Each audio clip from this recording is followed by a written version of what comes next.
Y después de darse ese saludo, pueden tomar su lugar, pueden sentarse y vamos a entrar en lo que es el estudio de la palabra de Dios, siguiendo la serie que iniciamos la semana pasada. Pero antes de hacer eso, quiero darles un anuncio que se les ha estado dando cada semana por el último mes y quiero estar seguro quiero tener la certeza que todos saben que va a suceder el domingo que viene. El domingo que viene los servicios serán ¿a qué horas? Así es, a las 6 de la mañana y a las 6 de la tarde y las 7:30. Aquí estaremos teniendo nuestro servicio navideño juntos como iglesia. Tenemos un servicio preparado para ustedes, para nuestra iglesia, que pensamos que va a ser de bendición para nuestra comunidad. Entonces vayan apartando ese tiempo para el domingo a las 6 de la tarde y las 7:30. Aquí estaremos celebrando lo que es Navidad y recordando qué significa eso para nosotros y para el mundo en cual nosotros vivimos. También les quiero mencionar de nuevo, y lo hemos hecho anteriormente, que el día de Navidad o para los servicios navideños y para los servicios de Pascua son los servicios a cuales las gentes están más dispuestas a entrar a una iglesia. Entonces utilicen estos días para poder invitar a sus familiares, amigos, compañeros de trabajo, cualquier persona que ustedes han estado queriendo invitar a la iglesia. Esta es una buena oportunidad para darles una introducción a el Evangelio, a Jesucristo, a la Navidad, a nuestra iglesia, y muchas veces sí funciona de esa manera y pueden lograr atraer a gentes que normalmente no van a llegar.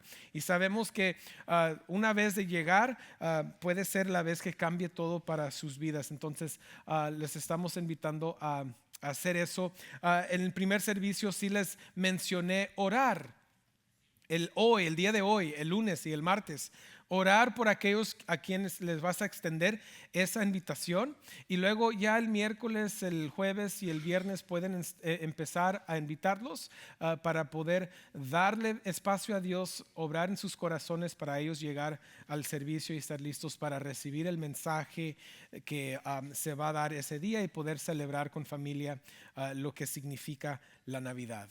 Amén. Ok.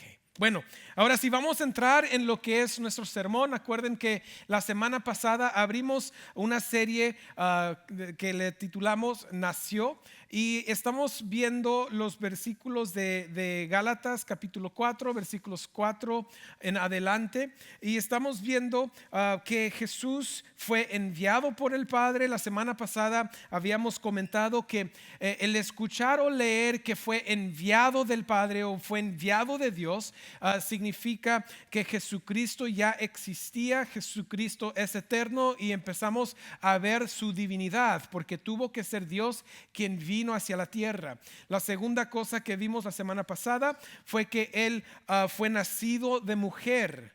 Él tuvo que tomar forma de hombre, forma del ser humano, porque la ley determina que el pecado del hombre requiere la muerte del hombre. Entonces Jesucristo tuvo que llegar como hombre para asumir como hombre lo que era necesario para nosotros poder lograr la salvación y ser libres de la ley y ya no ser esclavos. Ahora hoy vamos a ver dos cosas más en que vamos a poder contestar dos preguntas. ¿Qué hizo Él para redimirnos y qué logra la redención para el creyente? ¿Qué hizo Jesús para redimirnos y qué logra la redención del creyente? Hace muchos años, en el 2002, 2003, me multaron por primera vez mientras que manejaba mi carro. Se me hace que la primera vez fue que, sin poner atención, me pasé una luz roja llegando del trabajo hacia la escuela donde yo vivía. Y ahí me pararon y dieron la multa, primera vez en la vida. La segunda vez fue cuando Daisy y yo nos conocimos, y antes de que ella se regresara a Laredo, o cuando vino a visitarme por primera vez, quisimos que ella fuera a visitar mi familia, a conocerlos, porque pues Tyler está muy cerca a Dallas. No es un lugar donde tenemos que viajar por días, sino está a 90 millas, so 1 hora, llegamos ahí y luego regresábamos. Y ya se dieron cuenta que el pastor estaba manejando un poco rápido, porque 90 millas en 1 hora significa que estaba manejando a 90 millas por hora. Y mientras que manejaba me pararon, me dieron de alta y me multaron. Y fue la segunda vez y la última vez que me multaron en la vida. Hasta este punto fue la última vez, pero años después, ya estamos casados, ya tenía que ir a renovar la licencia mía y me di cuenta que no podía renovar. ¿Por qué? Porque la licencia la tenía suspendida. ¿Por qué? Porque no había pagado las multas. Y esas multas me siguieron hasta Laredo. Y yo pensando, es en Dallas, ya me olvidé de ellas. Yo me escapé de esa ley, me escapé del precio de la multa que ellos pusieron sobre mí. Y cuando vengo aquí me doy cuenta que todavía tengo las multas en mi historia y las tengo que pagar antes de poder renovar la licencia. Y ya después de tantos años, ya lo que tuve que pagar era mucho más de lo que iba a tener que pagar la primera vez. Entonces, ustedes que están aquí, que tienen multas, páguenlas, ¿ok? Es lo correcto. Dice la palabra de Dios que deberíamos obedecer las leyes de la tierra. Paguen sus multas. Yo aprendí eso por pagar mucho más que lo que tenía que pagar.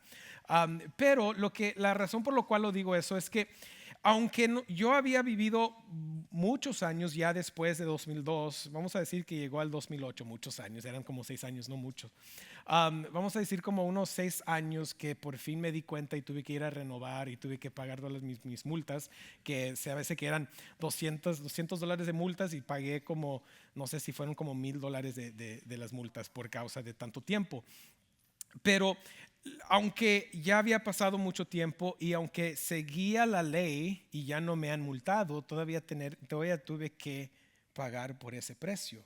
¿Sí me explico? Y así como es la ley de la tierra, de hecho la ley que nos viene de Estados Unidos, mucha de esta ley viene de la ley de Moisés, de la Biblia. Y igual la ley de Moisés es mucho mejor, la ley de Dios es mucho mejor, es perfecta. Y dentro de esa ley, cuando nosotros pecamos, hay un pago y un precio que se tiene que dar para poder redimirnos de la paga del pecado o para poder justificarnos delante de Dios. Entonces, nosotros no nos podemos escapar de esta ley. Así como yo no me escapé de la ley del estado de Texas, nosotros no nos vamos a poder escapar, no nos podíamos escapar de la ley de Dios. Entonces tuvo que haber un sacrificio, tuvo que haber un precio que se iba a pagar para que todo el mundo tuviera el perdón del pecado y ya no estar bajo de la ley.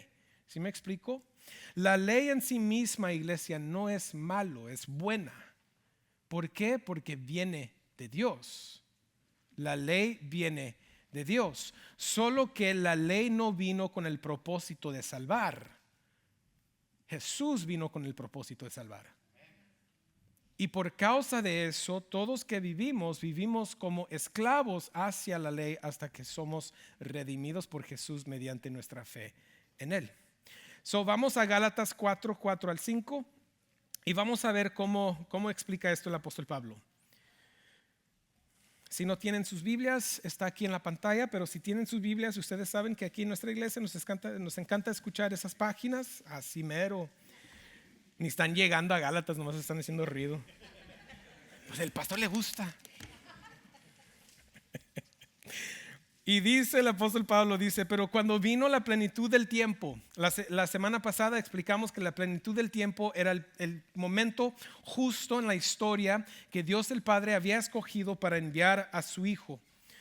Dice, Dios envió a su Hijo. Recuerden, eso habla de su divinidad, que Él es eterno, Él ya estaba con Dios. Vimos a Juan 1, donde dice, en el principio era el verbo y el verbo era Dios y el verbo estaba con Dios, o el verbo estaba con Dios y el verbo era Dios. Hablando de Jesús, Jesús es eterno, Él es Dios. Y dice, nacido de mujer. Ahí es donde nosotros vemos que Él vino hacia la tierra a tomar forma del hombre, porque el pecado del hombre determina que requiere la muerte del hombre. Entonces Jesús tuvo que tomar sobre Él la forma del hombre para poder pagar el precio del pecado del hombre. Y dice, nacido bajo la ley, a fin de que redimiera a los que estaban bajo la ley, para que recibiéramos ¿qué? La adopción de hijos. La adopción de hijos. Primero vamos a poder ver cómo es que Jesús vino a redimirnos. ¿Qué hizo Él para redimirnos? La primera cosa que vamos a poder estudiar hoy es que Jesús vino y fue sujeto a su ley. Una de las cosas increíbles y importantes de tener en mente es que Jesús, cuando vino a la tierra, Él fue sujeto, nosotros pensamos, a la ley de Moisés. Y de una manera a otra estamos desconectando la persona de Jesucristo con su ley, porque Jesús es el autor de la ley. Jesús es el juez de la ley. Y Jesús es el ejecutor de la ley. Y aún siendo el autor, siendo el juez, siendo el ejecutor, Él vino a la tierra para ser sujeto a su ley. ¿Por qué? Porque su ley es perfecta. La ley de Dios es bueno y perfecta. Lo que viene de Dios solo puede ser perfecto. Es como decir, la doctrina de la palabra de Dios, nosotros vemos en 2 de Timoteo capítulo 3 versículo 16, que nos viene por la inspiración. Dice, es inspirada por Dios. Pues esa palabra no significa que motivó a alguien a escribir. La palabra griega theonapstus significa que es literalmente el aliento de Dios hacia la página. Nos viene de Dios. Es por eso que nosotros mantenemos que si la palabra de Dios en los documentos originales vienen de Dios, es decir, que esos documentos y esa palabra es perfecta, sin error. Entonces, igual, la ley de Moisés es parte de la palabra de Dios, entonces no puede tener error y no tiene error. Es perfecta. Y fue perfecta para cumplir lo que Dios quiso cumplir con él o con ella. Y eso es llegar a revelar al hombre su pecado. No solo eso, pero también a restringir el pecado del hombre. Pero ustedes saben, como yo sé, que cuando como papá le decimos a nuestro hijo, no toques eso, ¿qué pasa? Pero es que lo quiero tocar. No, eso no lo puedes tocar. Pero ¿por qué no lo puedo tocar? Porque si lo tocas te vas a quemar. Pero todavía lo quiero tocar. Y nuestra naturaleza como humano de pecado, cuando nosotros escuchamos el no, naturalmente llegamos a la rebeldía y la desobediencia. Y eso es lo que vino a enseñarnos la ley de Moisés. Por eso dice el apóstol Pablo que cuando vino la ley vino a aumentar el pecado del hombre, para darnos saber la maldad de nosotros, pero la ley en sí misma es perfecta. Entonces Jesús, cuando vino al mundo, Él no vino a destruir la ley, Él no vino a deshacer la ley, Él no vino a tener que escribir de nuevo la ley de Moisés que Él le dio a Moisés, quien Él es el autor de. No, Él vino para ser sujeto a su ley, para poder cumplir la ley, con el fin de redimirnos a nosotros de ser esclavos hacia la ley. Y eso es algo importante, porque la ley de Dios, la ley de Moisés, no es como la ley de los Estados Unidos, que siempre están cambiando algo. Aunque ahora vamos a hacer este cambio. Ahora vamos a hacer este cambio. ¿Saben por qué nosotros tenemos que hacer eso? Porque somos humanos, somos hombres, somos imperfectos e incapaces de escribir algo perfecto. Pero cuando Dios nos da su palabra y cuando Dios dio su ley, fue perfecto. Es por eso que Jesús vino y fue sujeto a la ley. Uno lo puede ver en su vida. Lucas 2:21 dice: cuando se cumplieron los 8 días de circuncisar al niño, lo pusieron por nombre Jesús, el nombre dado por el ángel antes de que él fuera concebido en el seno materno.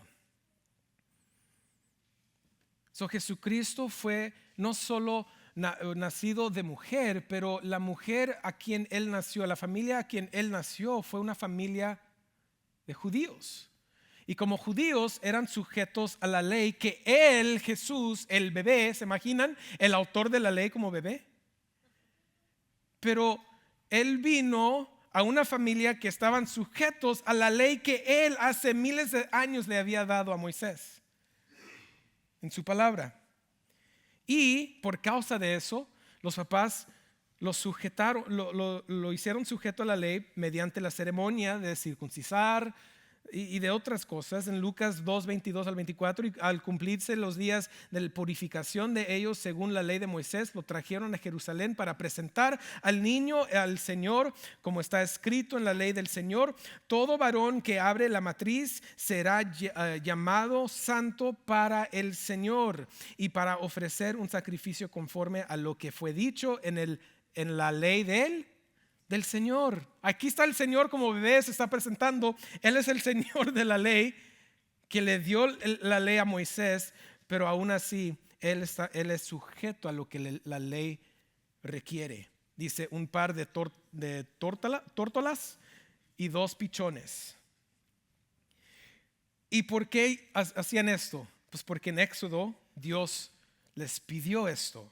Éxodo 13:2 es donde Jesús, el Señor, le da la ley a Moisés. Dice: conságrame todo primogénito, el primer nacido de toda matriz entre los israelitas, tanto de hombre como de animal, me pertenece. Y luego Números 3:13 nos dice por qué. Dice: porque mío es todo primogénito. El día en que herí a todos los primogénitos de la tierra de Egipto, conságrame para mí a todos los primogénitos de Israel, desde el hombre hasta el animal. Míos serán, yo soy el Señor. Entonces, ¿por qué requería esto? Pues porque Dios había rescatado a Israel. La última plaga que llegó sobre Egipto por la salvación que trajo Dios durante el tiempo de Moisés fue ¿qué? El ángel de muerte que vino a Egipto y le quitó la vida a cada primogénito de los hijos de Egipto y los animales de Egipto. Pero a los israelitas que habían obedecido a Dios y habían participado en la Pascua, a ellos el ángel de la muerte no tocó a ninguno de sus primogénitos. Y Dios les está diciendo: recuerden lo que yo hice por ustedes. Entonces cada primogénito tiene que ser consagrado hacia mí, y Jesús fue el primogénito. Entonces él fue consagrado hacia ¿quién? Hacia Dios. ¿Cómo qué? Como obediencia hacia la ley. Nosotros sabemos que Jesús vivió una vida perfecta.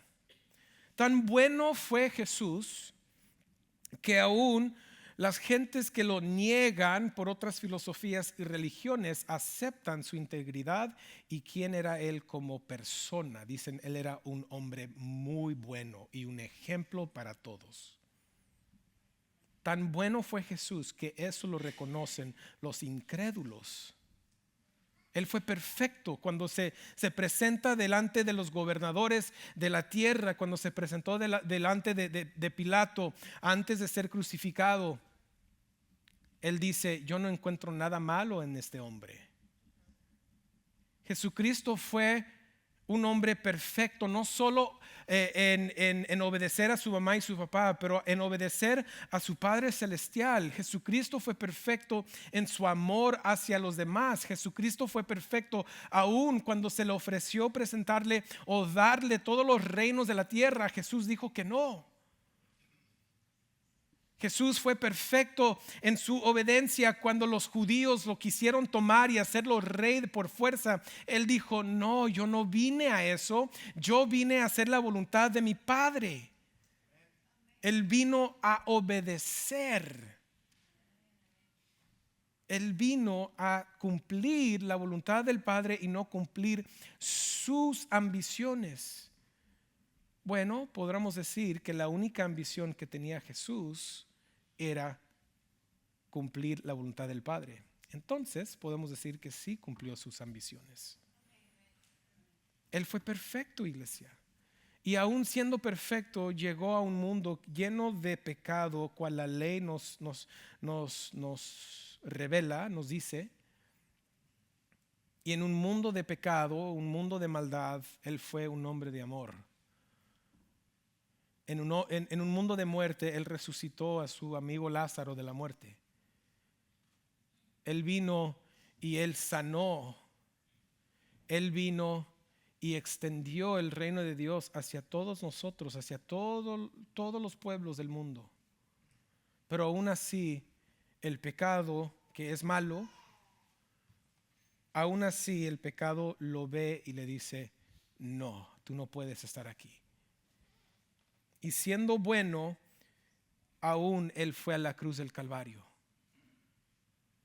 ¿Por qué? Porque vino a cumplir la ley. Vemos en Mateo 5, 17 al 18, dice: no piensen que he venido a poner fin a la ley o a los profetas. No, no he venido a poner fin, sino ¿para qué? Cumplir. Cuando algo es bueno, no es necesidad de poner fin. Cuando algo es bueno, es necesario cumplir. Y eso es lo que Jesucristo vino a hacer. ¿Cómo lo hizo? Lo hizo en obediencia y por medio de sujetarse también hacia la muerte. En Gálatas 3:13, Pablo nos dice que la maldición cayó sobre Jesucristo. Dice: Cristo nos redimió de la maldición de la ley, habiéndose hecho maldición por nosotros, porque escrito está: maldito todo el que cuelga de un madero. Piensen en eso. Por un momento, mediten. El autor de la ley, el dador de la ley, el juez de la ley, el ejecutor de la ley, llegó también a ser maldición y fue maldito por causa de la ley. ¿Para qué? Para redimirnos a nosotros. ¿Por qué? Por causa de la ley. No fue porque la ley fue malo, sino simplemente que la ley requiere, el pecado del hombre requiere la muerte del hombre. Y Jesús estuvo dispuesto a tomar nuestro lugar para que nosotros pudiéramos ahora ser redimidos y llegar a ser hijos del Padre. Fue algo muy costoso para Él y para Dios el Padre de poder hacer para nosotros. Eso es lo que vino a hacer. ¿Y qué logra la redención para el creyente? Pues la redención logra lo que dice Gálatas 4:5. Regresamos a nuestra escritura de hoy. Dice: a fin de que redimiera a los que estaban bajo la ley, que somos todos, para que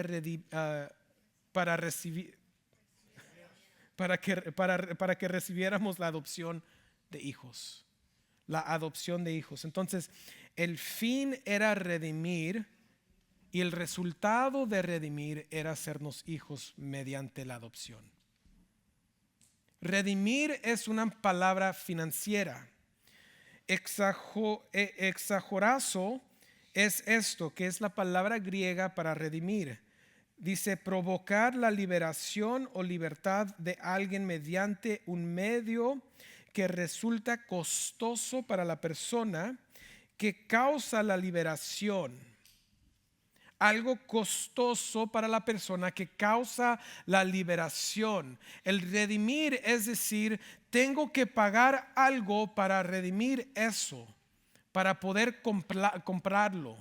En estos días, y Pablo estaba literalmente, él está haciendo la analogía y comparando el ser un esclavo de a ser un hijo de. Y nosotros que éramos esclavos hacia la ley, en Romanos 6 nos dice que éramos esclavos del pecado.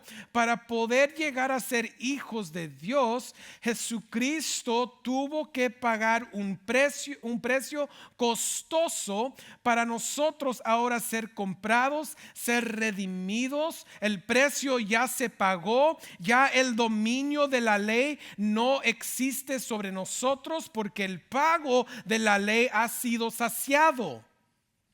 ¿Sí me explico? Y por causa de eso, ahora nosotros hemos llegado a ser libres de lo que nos tenía esclavos para ser hijos de aquel que nos redimió mediante su Hijo. Algo hermoso.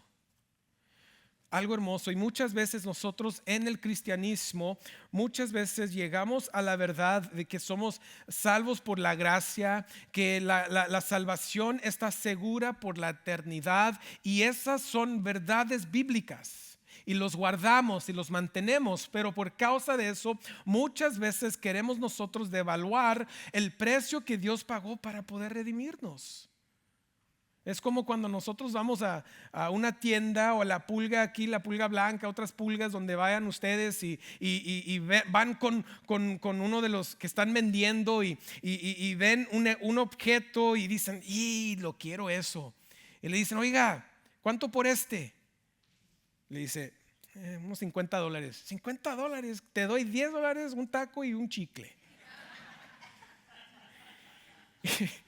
Y te ve el hombre con... ¿Qué?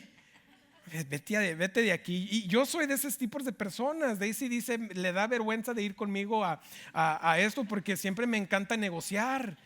Y le digo, amor, que no te dé vergüenza. Si me dice que no, me dice que no. Pero si me dice que sí, yo he ganado. Yo gané. Entonces le digo, ok, entonces $10, un taco y un chicle no es suficiente. ¿Qué si te doy 20? No, no es suficiente. 30, no. 40, no, le digo, Señor, por favor, $10, ¿qué son? Me estás dando la oportunidad de decirle a mi esposa que gané. Es el orgullo. Y te dice, no, y luego le preguntas, ¿pero por qué? Y te dice, porque ese objeto yo lo hice. Este objeto lo diseñé. Este objeto le metí muchas horas, mucho sudor y mucho tiempo apartado de mi familia para poder hacer este objeto. Y cuando yo te digo que son $50, ni los $50 es lo suficiente para poder darle precio o valor a lo que hice. Y eso es un objeto humano. Pero cuando nosotros vemos lo que Dios hizo por nosotros mediante Jesucristo, el precio que Él pagó, ¿cómo es que nosotros queremos llegar con Él y empezar a negociar? ¿Qué si te doy una confesión y 10,000 pecados?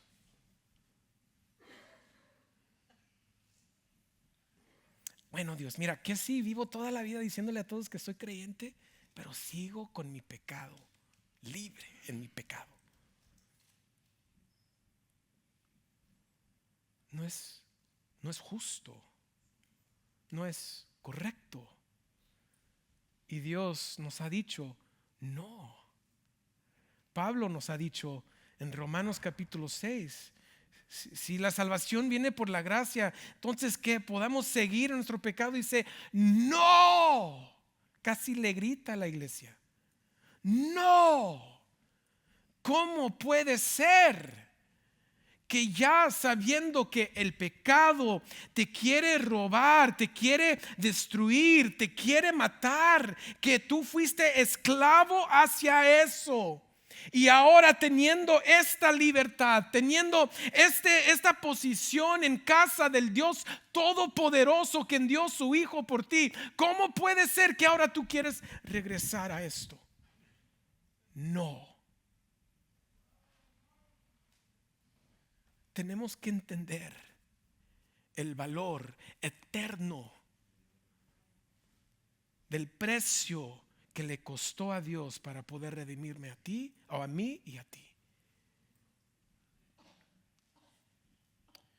Pero por nuestro ego, nuestro pecado y nuestro orgullo y nuestra avaricia y y nuestra envidia de los demás. Queremos seguir acá. Aunque estamos aquí, estamos viendo hacia allá, pero es que Dios, eso se ve muy rico, se ve muy bueno. Es que eso me puede saciar. ¿Por qué? Porque se nos escapa al diario el costo que Él pagó para llevarte a ti y a mí de ser un esclavo al pecado a ser un hijo de Él. Es necesario, iglesia, tener eso siempre frente a nuestro vivir. Que dice la palabra de Dios que siempre con los ojos puestos sobre ¿quién? Jesús. De siempre recordar el pecado en nuestras vidas. ¿De qué me salvó Dios? ¿De qué me redimió Jesucristo? Y humillarnos y saber que el único lugar que es bueno para nosotros es estar con nuestro Padre Celestial. Por causa de la redención que viene mediante Jesús. Qué cosa que el autor de la ley se hizo sujeto a la ley para morir por causa de la ley que él escribió. Si no hubiera pasado eso, iglesia, no tendremos un Dios justo. Pero siendo un Dios justo, tuvo que suceder. Y Romanos 3 nos dice eso, que en un acto Dios se revela como un Dios justo y para nosotros el justificador de aquellos que tienen fe en Cristo Jesús. Ninguna religión te va a salvar. Ninguna religión te va a salvar. Ningún A, B, C o D te va a salvar. Lo único que nos da el escape de la muerte espiritual, de la muerte eterna, del infierno, del pecado nuestro, es la fe en Jesucristo. Y Dios el Padre va a mover el corazón de cada de sus hijos y hijas a llegar a esa fe. La palabra adopción declara esto. La definición de la palabra griega eustasia es para declarar formal y legalmente que alguien que no es hijo propio, a partir de ese momento debe ser tratado y cuidado como propio, incluyendo, escuchen esto, todos los derechos de herencia. Todos los derechos de herencia. No te lo mereces, ni yo me lo merezco. Nadie en la historia se lo merece. El único que sí se lo merecía fue Jesucristo. Y aún Jesús, teniendo toda su herencia y su posición como hijo en toda la eternidad en el cielo, algo que nosotros ni podemos empezar de imaginar. ¿Dónde estaba Jesús antes de llegar aquí? En estar en toda esa gloria, Jesús todavía decidió llegar a este mundo para que sus enemigos pudieran ser los hijos de Dios. El pecado lo rechazó, pero el pecado no lo rechazó sin voz. El pecado lo rechazó en nosotros y en aquellos que gritaron: crucifíquenlo, crucifíquenlo. Y aún quizás el pecado esperaba que este hombre Dios hombre sobre la cruz iba a maldecir a todos. Quizás en ese momento le iba a entrar el rencor y el enojo. Quizás en ese momento el pecado esperaba del Dios hombre, de Jesucristo, de negar a todos. Pero Jesús dijo: Dios Padre, perdónalos, porque no saben lo que hacen. Y por causa de ello nosotros hemos llegado a una posición, no como extranjeros, no como siervos o esclavos de Dios, sino como hijos e hijas de Dios. Y esto para nosotros nos debería dar tres cosas. La primera cosa es esto: la adopción en el tiempo de Pablo era certeza, era algo que ya que sucedía no se podía cancelar. Tenía que haber 7 testigos para poder dar testimonio de que esta persona fue adoptado como hijo de alguien. Y ya que fue adoptado, ya que llegó a la adopción, esa persona ya no se le podía negar el nombre de aquel que lo adoptó, ni se le podía negar la herencia de aquel que lo adoptó. Pero ¿saben qué? Hasta el hijo de sangre, a él sí lo puedo negar, a él sí le puedo quitar mi nombre, a él sí le puedo quitar mi herencia, pero al hijo adoptado legalmente ya no se le podía quitar. Era un derecho y una certeza. Nosotros tenemos un pensar equivocado de padres, porque nosotros como padres fracasamos. Y nosotros que hemos tenido padres que somos todos, o los padres no han estado presentes, todos hemos visto algo, un fracaso en un papá. Y por causa de ello nosotros pensamos que si nosotros pecamos, Dios el Padre ya no nos ama. Pensamos que si nosotros fracasamos, Dios el Padre se va a enojar con nosotros, nos va a quitar su nombre, nos va a voltear, nos va a dar la espalda para nunca jamás ser sus hijos de nuevo. Pero la adopción, de lo cual Pablo escribe, es algo de certeza, algo que no se puede negar, algo que no se puede quitar. Y Dios el Padre le dio la espalda a su Hijo unigénito sobre la cruz para que Él nunca jamás tendría que hacerlo hacia nosotros. Jesús dijo: mi Dios, ¿por qué me has desamparado? ¿Por qué? Y si ya lo hizo con el Hijo unigénito, el Hijo eterno de Él, ya no lo va a hacer con nosotros. La adopción es certeza, iglesia. Quizás eso es lo que tienes que escuchar hoy para saber que Dios el Padre sigue amándote. Y por eso Pablo dice: nada nos puede separar de su amor. Nada. Es una palabra exhausto que toca todo. Nada te puede separar de su amor. Nada, certeza. La segunda cosa es: nos debería llevar a vivir una vida digna de ser su hijo. Acuérdense el ejemplo: estamos con Él y a veces todavía deseamos eso. Y teniendo un Dios quien está dispuesto a ayudarnos con el pecado, decidimos todavía hacer el largo camino y llegar al pecado de nuevo. Cuando Hebreos nos dice que Jesús fue tentado de toda manera como nosotros, pero Él le ganó al pecado y le ganó a la tentación y fue perfecto. Y por causa de ello tenemos una ayuda en cada momento que somos tentados, y podemos llegar con Él y pedirle a Él que nos ayude a seguir en justicia.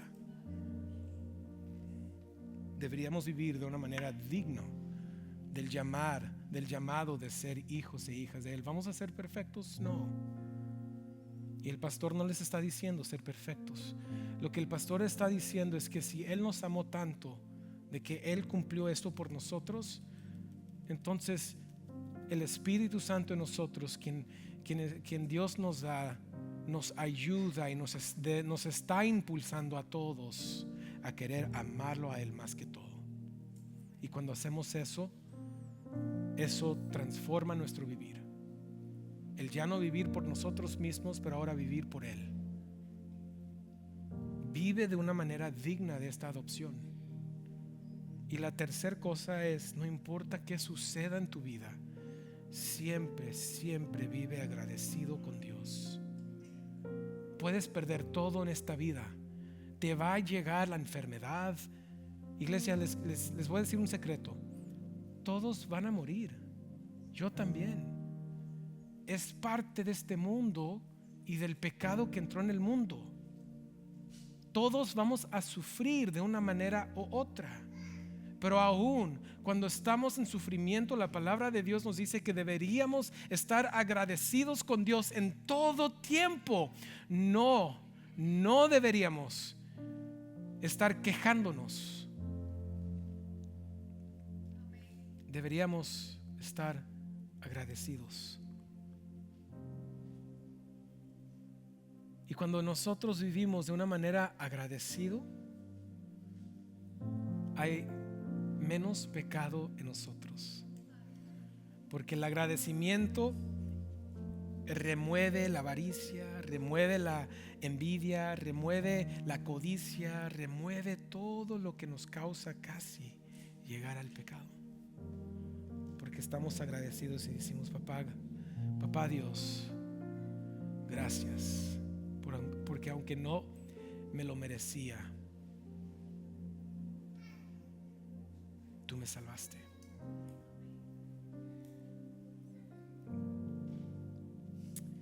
Nos redimió con el propósito de hacernos hijos de Dios. De nuevo, el punto del sermón es: dado que Jesús nació bajo la ley y la cumplió, yo puedo vivir como un hijo redimido de Dios. Amén. Recuerden, pueden darle un aplauso a Dios.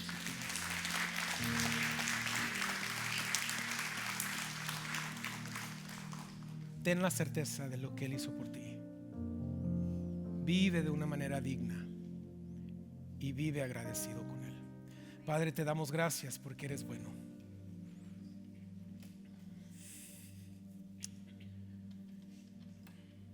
Cantamos de tu bondad, cantamos de tu gracia, cantamos de tu perdón, de la vida eterna, de la salvación. Pero Padre, muchas veces se nos escapa qué tan grande fue el costo para poder lograr tu voluntad. Te damos gracias porque tu amor te motivó a enviar a tu Hijo amado Jesucristo hacia la cruz por nosotros. Lo resucitaste en el tercer día y a nosotros nos diste la vida eterna juntamente con Él.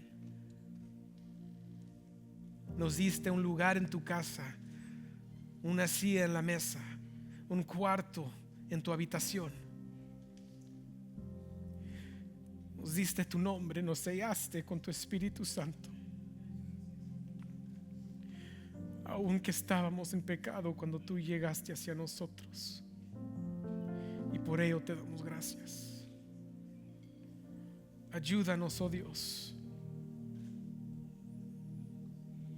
poder vivir con esa certeza y lograr vivir digno, de una manera digna de ser tu hijo, de ser tu hija. Te damos gracias y todo lo honramos en el nombre de nuestro Señor Jesucristo.